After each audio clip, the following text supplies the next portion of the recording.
Hello to everyone, this is Sujeet Singh. Welcome to all my lovely audience on my YouTube channel. और इस channel पर हम बात करते हैं बायोलॉजी से रिलेटेड बहुत ही इंपॉर्टेंट कॉन्सेप्ट्स को लेकर के। ठीक है, तो अभी की जो करंट सीरीज चल रही है वो है प्लांट फिजियोलॉजी का फर्स्ट चैप्टर। प्लांट फिजियोलॉजी एक बहुत ही इंपॉर्टेंट यूनिट है आपके बोर्ड एग्जाम और साथ में साथ नीट के एग्जाम्स के लिए। ठीक है, तो ट्रांसपोर्ट इन प्लांट में अभी तक हमने 10 वीडियो लॉन्च कर दिए हैं और ये जो है वो 11th वीडियो है। और इसमें भी हम बहुत सारे इंपॉर्टेंट कॉन्सेप्ट्स को बहुत ही ब्रीफली, बहुत ही डिटेल मैनर में अंडरस्टैंड करेंगे। तो चलिए स्टार्ट करते हैं आज का टॉपिक। तो आज के टॉपिक को अगर हम बात करते हैं तो हमने 10th पार्ट में अंडरस्टैंड किया कि जो ट्रांसपिरेशन प्रोसेस है वो प्लांट के लिए क्यों इंपॉर्टेंट है या ट्रांसपिरेशन प्रोसेस होती क्या है। ठीक है, अब यहाँ पर इस प्रोसेस के थ्रू हम एक इंपॉर्टेंट कॉन्सेप्ट को अंडरस्टैंड करेंगे कि जब यहाँ पर वाटर का लॉस हो रहा है, वाटर का ट्रांसपिरेशन में क्या हो रहा है, तो वाटर का लॉस हो रहा है in the form of water vapour, in the form of water vapour. ठीक है, अब देखो यहाँ पर हम एक इंपॉर्टेंट पॉइंट को डिस्कस करना चाहते हैं कि वाटर का एक अपना प्रॉपर्टी होता है, वाटर का अपना एक फिजिकल प्रॉपर्टी है। तो अगर हम बात करते हैं कि वाटर का फिजिकल प्रॉपर्टी क्या है, फिजिकल प्रॉपर्टी क्या है जिसकी वजह से जो वाटर की जो फिजिकल प्रॉपर्टी है उसकी वजह से ट्रांसपिरेशन प्रोसेस जो है ड्रिवन हो रही है। ठीक है, तो वाटर की फिजिकल प्रॉपर्टी में पहली प्रॉपर्टी जो आती है उसको हम बोलते हैं कोहेशन, उसको हम बोलते हैं कोहेशन। ठीक है, तो इस प्रॉपर्टी में होता क्या है, कोहेशन में होता क्या है कि वाटर मॉलिक्यूल जो है ना वो आपस में म्यूचुअली अट्रैक्ट होते हैं। कोहेशन जो प्रोसेस है, तो आप कह सकते हैं वाटर मॉलिक्यूल्स, या आप बोल सकते हो कि म्यूचुअल attraction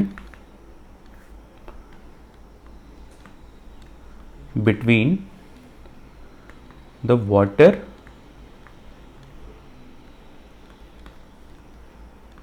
मॉलिक्यूल। तो ये फिजिकल प्रॉपर्टी है जो क्या कर रहा है कि ये प्रमोट कर रहा है ट्रांसपिरेशन प्रोसेस को, या ड्रिवन कर रहा है। ठीक है, तो क्वेश्चन में होता क्या है कि वाटर मॉलिक्यूल एक दूसरे से क्या कर रहे हैं, म्यूचुअली क्या कर रहे हैं, अट्रैक्ट कर रहे हैं। ये बात क्लियर है। दूसरी प्रॉपर्टी की अगर हम बात करते हैं तो दूसरी प्रॉपर्टी है यहां पर जिसको हम बोलते हैं एडहेंशन या एडेशन। ठीक, तो पहली प्रॉपर्टी है कोहेशन, दूसरी प्रॉपर्टी है एडिशन। और एडिशन में बेसिकली क्या होता है, तो एडिशन में होता है क्या है, अट्रैक्शन ऑफ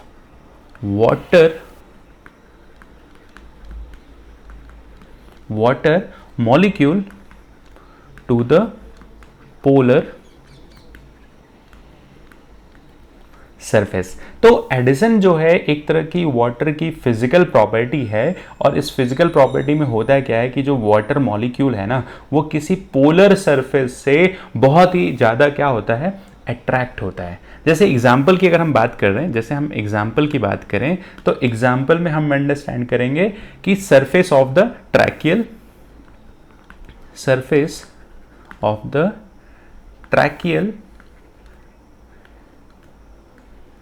ट्रैक्री या ट्रैकियल एलिमेंट भी बोल सकते हो। ठीक है, तो वाटर मॉलिक्यूल ट्रैक्री एलिमेंट के सरफेस से बहुत ही ज्यादा क्या होती है, अट्रैक्ट होती है। तो ये वाटर की दूसरी प्रॉपर्टी है। और अगर हम थर्ड प्रॉपर्टी की बात करते हैं तो हम यहां पर अंडरस्टैंड करेंगे सरफेस टेंशन के बारे में। ठीक, अब ये तीनों प्रॉपर्टी जो है ना वाटर की, ये बेसिकली काम क्या कर रही हैं, तो बेसिकली वाटर को हाई टेंसाइल स्ट्रेंथ प्रोवाइड कर रही हैं। ठीक है, तो अगर हम थर्ड प्रॉपर्टी की बात करते हैं तो थर्ड प्रॉपर्टी में हम बात करेंगे कि जो वाटर मॉलिक्यूल है, are attracted to each other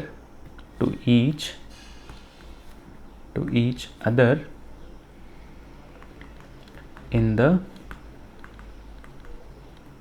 liquid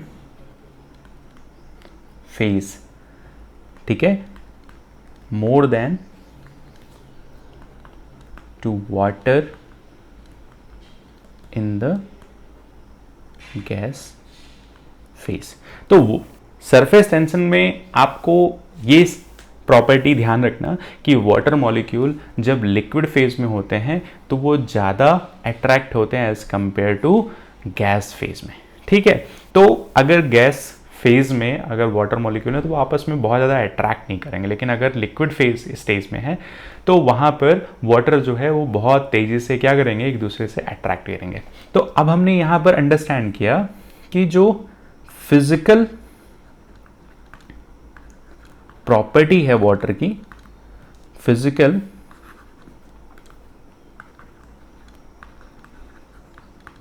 properties of water, तो हमने यहां पर पढ़ा एक तो हमने पढ़ा कोहेसिन, ठीक है, एक हमने पढ़ा कोहेसिन, दूसरा हमने पढ़ा एडेंसन, तीसरा हमने पढ़ा सरफेस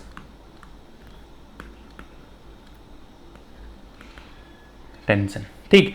अब ये बेसिकली अगर हम इन तीनों प्रॉपर्टी को मर्ज करते हैं तो ये तीनों प्रॉपर्टी वाटर, ये तीनों प्रॉपर्टी जो फिजिकल प्रॉपर्टी हैं किसकी, वाटर की, ये क्या कर रही हैं, तो ये प्रोवाइड कर रही हैं दिस प्रॉपर्टी, आप कह सकते हो give a high tensile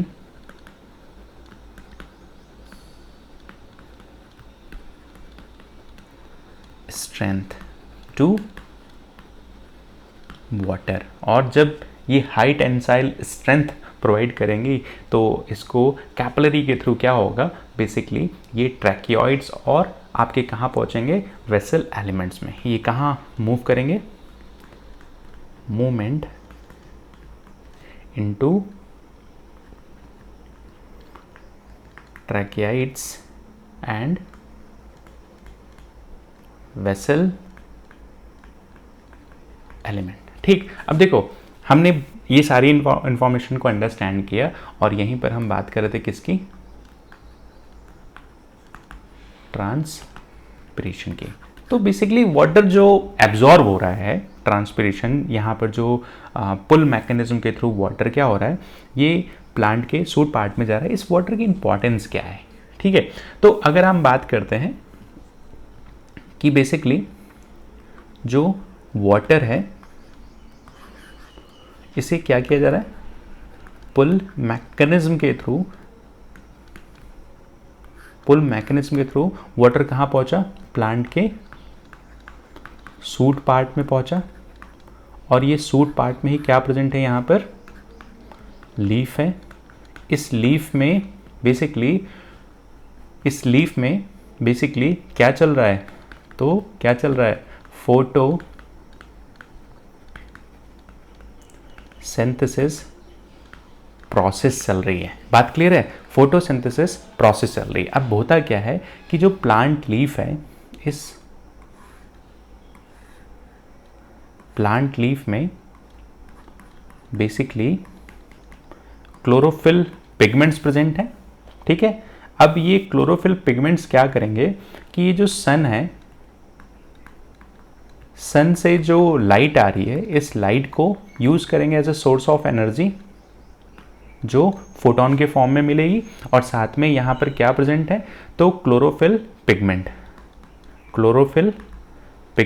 और साथ में जब क्लोरोफिल पिगमेंट और यहाँ पर आप वाटर प्रेजेंट है, ये वाटर का क्या होता है, स्प्लिट होते हैं, वाटर ब्रेक डाउन होते हैं, ठीक है। तो वाटर का क्या हो रहा है, फोटोलिसिस हो रहा है,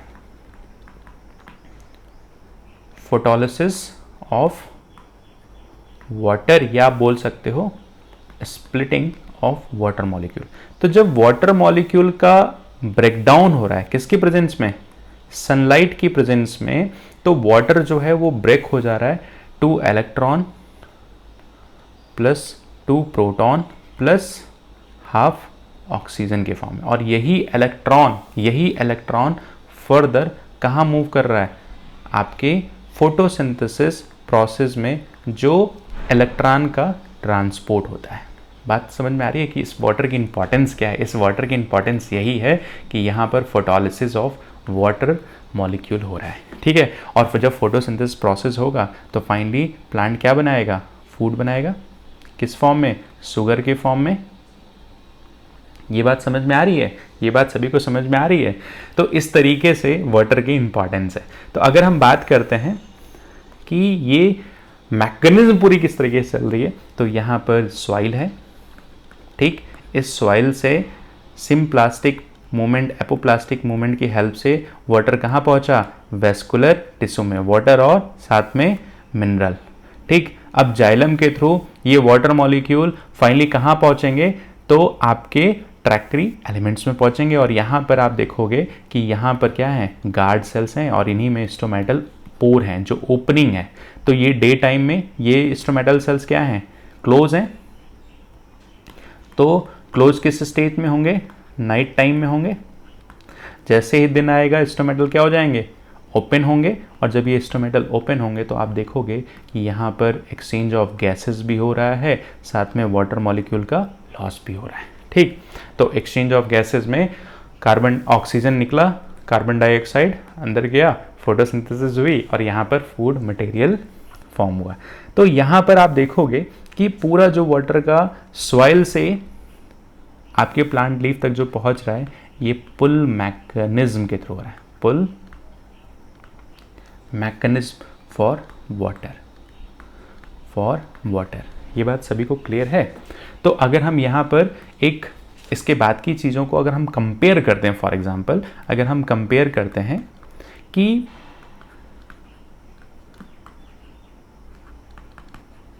ट्रांसपिरेशन वर्सेस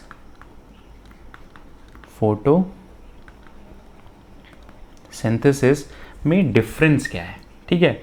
तो अगर हम बात करते हैं कि अगर हम कंपेयर करते हैं कि ट्रांसपिरेशन और फोटोसिंथेसिस प्रोसेस में डिफरेंस क्या है, तो यहाँ पर आप अंडरस्टैंड करोगे कि बेसिकली ट्रांसपिरेशन जो है, ट्रांसपिरेशन की वजह से प्लांट लीफ तक वाटर मॉलिक्यूल पहुंचा।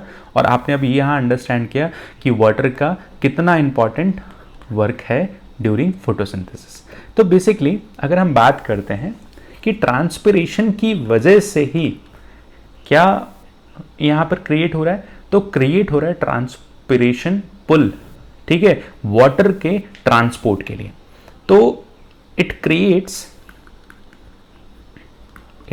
Creates transpiration pull for the water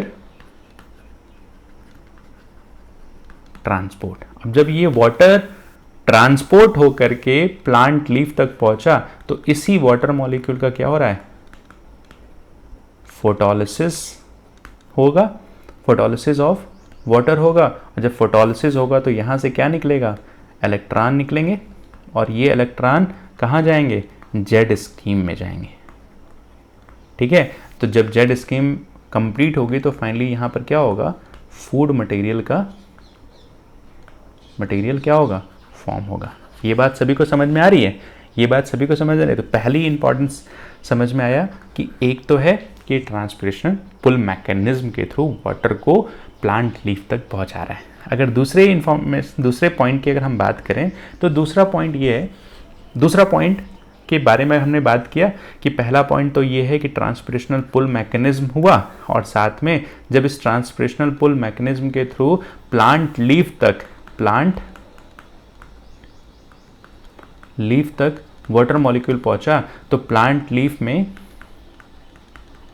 क्या चल रहा है, फोटोसिंथेसिस चलेगा। फोटोसिंथेसिस में फोटोलिसिस ऑफ वाटर मॉलिक्यूल होगा और वहां पर फूड मटेरियल जो बनेगा C6H12O 6 के फॉर्म में, शुगर के फॉर्म में, ग्लूकोज के फॉर्म में, और फर्दर ये ग्लूकोज कन्वर्ट हो जाता है सुक्रोज की फॉर्म में ताकि वो स्टोर किया जा सके। ठीक, दूसरा अगर डिफरेंस की अगर हम बात करते हैं, तीसरे डिफरेंस की अगर हम बात करते हैं, तो यहाँ पर जो इम्पॉर्टेंट रोल है कि बहुत सारे मिनरल्स को ट्रांसपोर्ट ऑफ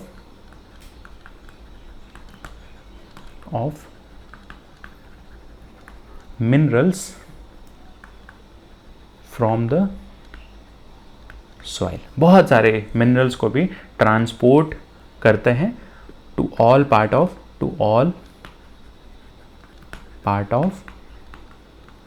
प्लांट। ठीक, फोर्थ पॉइंट को अगर हम डिस्कस करते हैं तो फोर्थ पॉइंट, क्योंकि प्लांट के अंदर जो इवोपरेटिव प्रोसेस है, ट्रांसपिरेशन का प्रोसेस है, तो इसी ट्रांसपिरेशन बहुत ज़्यादा जब समर में टेम्परेचर्स राइज जाते हैं ना, तो प्लांट ज़्यादा अमाउंट का वाटर को इवोपरेट करके अपने आप को कूल डाउन करता है।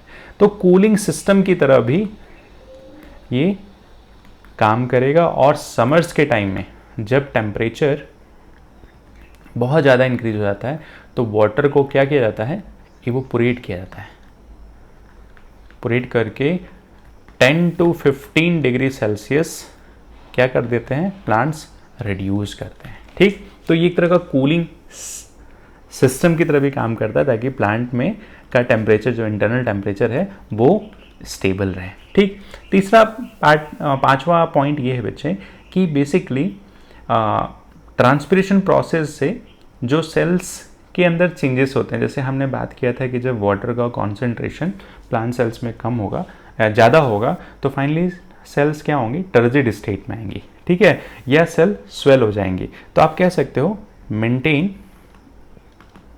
The cell shape and structure. ठीक है, तो ये कुछ इंपॉर्टेंट पॉइंट है, और इन पॉइंट्स में आपने अंडरस्टैंड किया कि किस तरीके से ट्रांसपिरेशन प्रोसेस का रोल है, और फोटोसिंथेसिस में ट्रांसपिरेशन प्रोसेस किस तरीके से हेल्प करता है। ठीक है, अब अगर हम बात करते हैं यहाँ पर कि जो वाटर साइकिल है, ठीक है, ये आप कह सकते हो रिसाइकलिंग ऑफ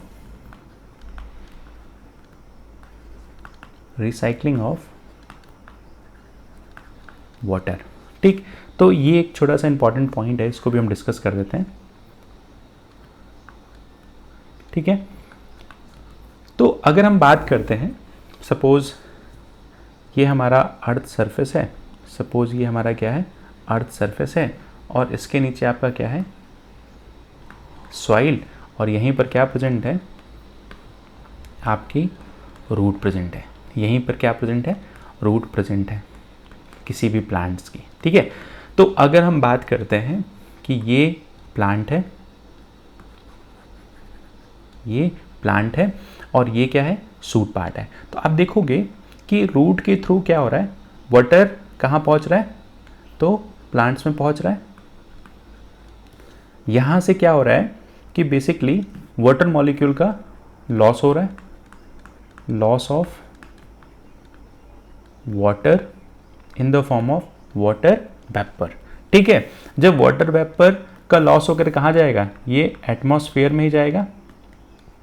ये कहाँ जाएगा, एटमॉस्फेयर में, और फाइनली ये वाटर मॉलिक्यूल दोबारा से जब ये रेनफॉल होगा, जब ये रेनफॉल होंगे, रेनफॉल सीजन्स आएंगे, तो यही वाटर मॉलिक्यूल दोबारा से कहाँ आ जाएगा, सॉइल के अंदर आ जाएगा। तो ये बेसिकली क्या है, वाटर की रिसाइकलिंग हो रही है फाइनली।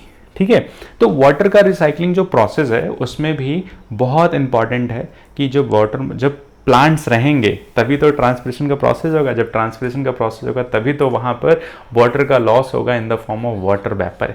इसीलिए हमेशा बोलते हैं कि अगर बहुत ज़्यादा पेड़ कट जाएंगे तो बारिश होना क्या हो जाएगा, कम हो जाएगा। क्यों बोलते हैं, क्योंकि जब ट्रांसपिरेशन का प्रोसेस नहीं होगा तो बारिश नहीं होगी। ठीक है, वाटर के वेपर पहुँच ही नहीं पाएंगे एटमॉस्फेयर में। ठीक है, तो ये आपका जो टॉपिक है ऑलमोस्ट कंप्लीट हो गया है। नेक्स्ट टॉपिक में हम अब मिनरल्स, अभी तक हमने वाटर के ट्रांसपोर्टेशन के बारे में बात किया, अब हम मिनरल्स के ट्रांसपोर्टेशन के बारे में बात करेंगे, क्योंकि मिनरल्स में बहुत सारा चार्ज प्रेजेंट होता है, तो डायरेक्टली मिनरल्स को एब्जॉर्ब नहीं कर पाते हैं। बहुत सारा मिनरल्स जो है वो एक्टिवली एब्जॉर्ब होता है और कुछ मिनरल्स ऐसे भी हैं जो पैसिवली भी एब्जॉर्ब होते हैं। तो मैं सभी को रिक्वेस्ट करूंगा कि इस चैनल के लिंक को अपने सभी फ्रेंड सर्कल में शेयर करो ताकि सभी बच्चों का बेनिफिट हो, और मैं आपके लिए ऐसे ही बहुत सारे इंपॉर्टेंट टॉपिक को लेकर के आऊँगा। साथ में साथ आप मेरे चैनल को जितना हो सके अपने सभी फ्रेंड सर्कल में शेयर करो। Thank you.